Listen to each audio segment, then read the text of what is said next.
Hello everyone. Today I'll be sharing with you a true life story. My name is Gadewa. Today I'll be sharing with you my encounter with a fake prophet and how my marriage was broken. Now, I got married to my husband and we were living together. Before he got married to me, I have a child for him after wedlock, which resulted in having the baby. After having this baby, then my husband decided, then we are not yet married, that he's going to sponsor me abroad to study for nursing, while I should take the baby to his mom. Me, I don't know whether he actually have arrangement with the mom in order for me to go to abroad to study, because before I got pregnant for the child, I was in the university. So when he asked me what do I want to do, I told him I want to finish my study. He said that he was going to send me abroad to finish my study, that I should take the baby to the mom. Okay. My parents were still very comfortable. Even my mommy is willing to take care of the child, or even my sisters. But because he instructed me to take it to the mom, and I did, so he sent me to abroad.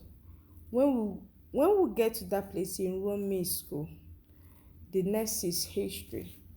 After for some years, he came back to Nigeria to do some business. After investing a lot of money, money was not coming. After I graduated from my secondary school, from my nursing school, I decided to come back to Nigeria. Coming back, my husband facing a lot of difficulties and challenges. So, on the process of trying to help him to recover his strength, I had to become a farmer. First, when we came back, he asked me to stay in his family house, which I look at that is not really going to be nice if I'll be living in a family house. So, I have to find a way to get money to support him for us to be able to raise our own house. After finishing the house, the family was very angry with me. That why didn't I want to stay in the family house? So the mother said the land that me I didn't know when they bought it is the one that I went to finish. One day, while we were living in our house and I was doing, so I got pregnant again for my second son while we are still living in the house where we finally built. When I got this pregnant for my second son, this pregnancy was 6 months old. The first time the mother came, okay, before I got pregnant for my second son, because then I've stayed 9 years without having another child. So one day I had a dream. In that dream, three people came to meet me in the dream. One said, one is like a prophet, the other one is like a native doctor, while the other one is like a woman of God. Three of them. So the native doctor would throw some bones on the floor and tell me that I'm going to have a child, but that the cause of my problem is my husband's mother. Then why the one carrying Bible on her chest like a sister also gave me the same message. Then the third person that gave me the message also was this were people that used to serve water. The woman would ring her bell. She was tying a white wrapper on her neck and still gave me the same message. I was confused. But the mistake I made was telling my husband about this dream. So when I wake up from this dream, I was confused. I have to tell my husband, this is the dream that I had, but I'm confused with this dream. I didn't really take it serious. I didn't know that my husband carried that dream and go and tell the mother. I didn't know. So, I didn't know what was happening on the underground. So one day, the sister of my husband called me on phone and said, so that I'm saying that the mother is a witch, Abby. I'm saying that the mother is a witch. I said, no, I didn't say your mother is a witch. I only had a dream.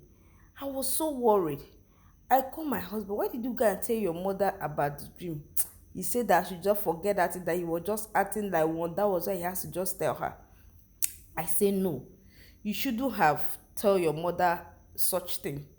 It's just a dream that I had. Sometimes dreams happens in different forms. So I have to go to the mother's house to beg her for forgiveness. Even for the dream that I did, I want to do her house to tell her that I'm sorry, that it's just a dream that I dream.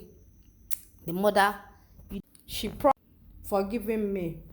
This was a woman I used to have so much respect and love for. I said, okay. At this point in time, I and my husband were going through difficulties. So she told me there is a prayer she will take us to. Maybe the woman of God will pray for us so that will become okay for my husband. This story is not all about telling about my husband leaving the marriage or all that, or my husband family, no. But this story is about how a fake prophet ruined my home. Now, when the mother sent me to that place, I went there. The woman prayed and prayed and gave me prayer and asked me to come back. So then I was in my husband family house. I said, okay, there is no problem. So I decided to come back. So my coming back was the day I had problem, because the mother and the daddy just wake up that morning and they were so angry. They were saying a lot of things about me. Then I was carrying my new baby. Then my son is already born. My second child is already born. So I now left the husband. I wasn't having transport or baby food. So I decided there is no other place to go around that area, because the area is very, very far from where I was living. I only came to visit them. So I went back to the church, hoping that this woman is a true woman of God. Maybe she can give me transport, because I didn't really want to start asking my husband parent for transport. So when I get to that place, so this woman decided to keep me there. My brothers, my sisters, you cannot believe what I saw. What I saw was that whenever new members, because my husband mother actually trusts this woman, because she said the woman used to go to choosing before she start her ministry. So this is the reason why I don't believe in church. I don't believe in people going to any kind of churches. I don't believe in any of them. I only believe in my God, that I can call him anywhere and he will answer me. So when I got to that place, I now understand that the woman is doing business there. What the woman does, for those of you who used to give your pictures for someone to pray for you, or to pray for your children, or to pray for whatever problem you have, and you pay money to them, you have to stop doing this. You don't pay money for anybody to pray for anybody. You carry your children pictures and kept somewhere for one woman of God to be praying yourself. You can actually do all those things in yourself, and God will answer you and deliver you. Now, when I get to that place, this woman was doing business. What she does is that immediately she saw people that she have collected money, the family member want to come, she will not gather all of us and tell us to start praying. So we'll start praying and be singing. So when those people come, they will drop money for feeding. So I spent almost a week there repeating the same thing. So this was when I realized that this woman is a fake woman of God. So I left. When I left, and though she took care of me, she gave me transport, she was feeding my children while we were there for that 1 week. Then she gave us transport to go, and I told her, but she wanted to keep us there so that we'll be part of the prayer team and all that. So I left. After I left, I came back. I told my husband, look, tell your mommy not to be taking you people's picture to that woman place to be praying for you people. That woman is not a real woman of God. That this woman actually said a lot of things about your mom. But immediately I came, she wanted to hear something from my mouth. I couldn't tell her much.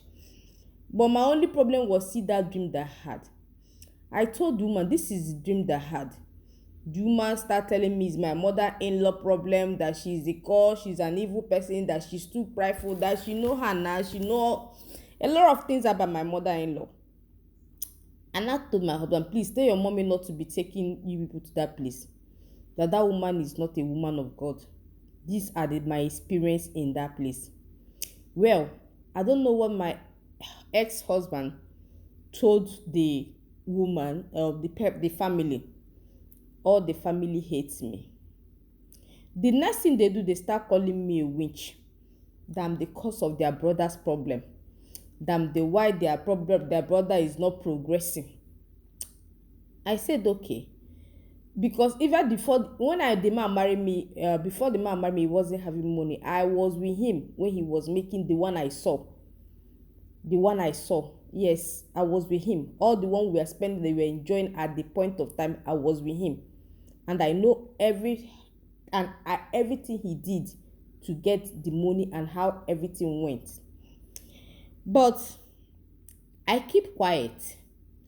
All the family hate me, start calling me all sort of name. I did not answer. Every day I'll be crying. I enter into depression. My sisters be encouraging me that you don't have to do that. So when I left that place, after some time, my husband stopped coming back home. I don't know where affliction from nowhere all over my body, all the places that is open in my body, like my leg, everywhere start turning black. My face with black dark spots everywhere, with massive itching. One day I was hated everywhere. One day I keep talking to my sisters, look, I'm not feeling well, nobody want to listen. And I was breastfeeding a child of 3 months old as of the time this incident happened. So one day my younger brother asked me to come over, and I came. He looked at me, said, so he did, they thought it's a joke, because then I was almost have to die. So my mother said that they should take me to the hospital. I went to the hospital. I did all manner sort of tests, A to Z, the kidney, liver, everything. They said nothing was found. So I went back and I asked the doctor, what will I do about these black spots, big bomb spots all over my body? The doctor said that I should continue applying stuff that will make it to heal. Maybe after some time it's going to stop. And I realized that when I realized that it's not an ordinary thing. So I have to travel back to my village, where I went to meet my auntie, who helped me to cure that dark spot.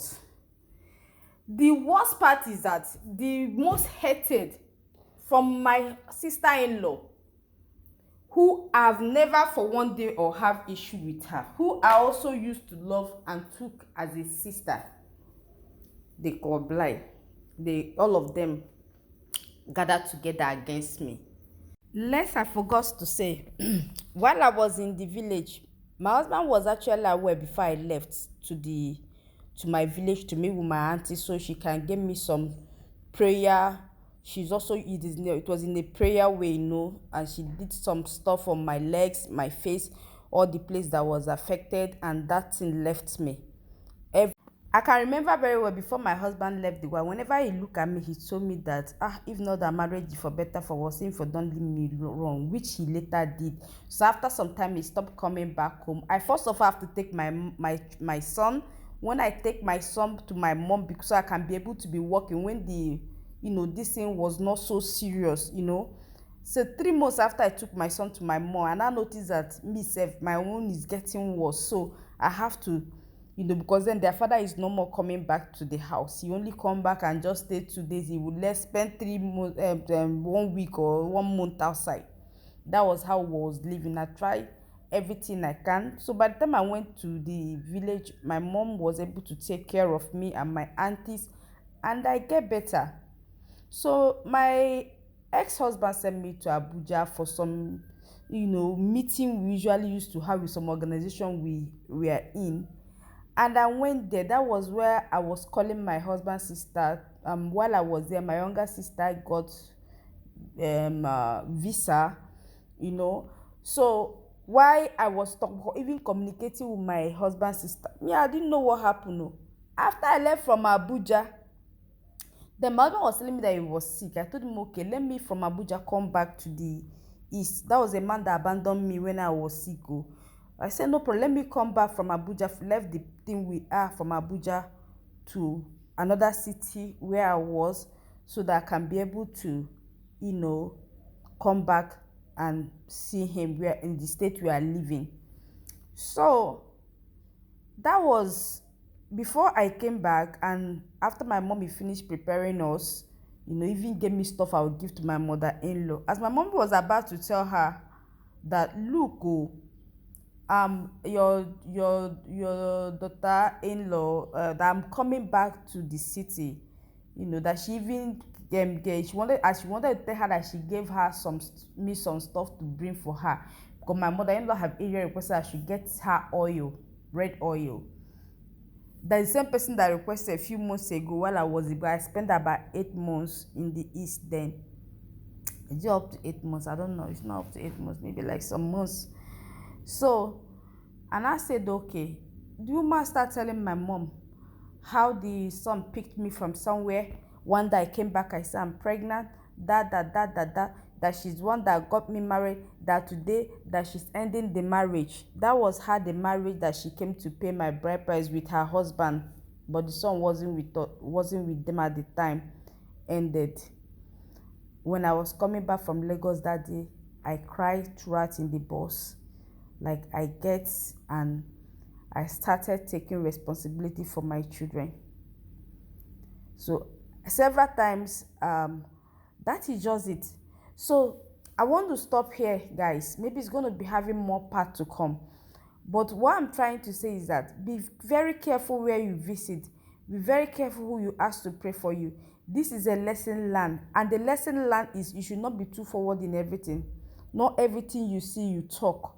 So now me use my mouth to put myself for inside the wahala why I enter. So guys, today my husband family, what they did was to, from my bag, go and marry wife for my husband while he was still married to me. And I didn't know. By the time I came to about, my husband did not come back. I keep calling him until I finally discovered that this man is actually married with a woman and kids, a kid that is almost the same thing as the one I had. So the man has been having an affair outside all this while and all that. So guys, this is the end of my story, but this story might still have the part 2. Thank you for watching, and please do share this video so that others can learn from it. Bye.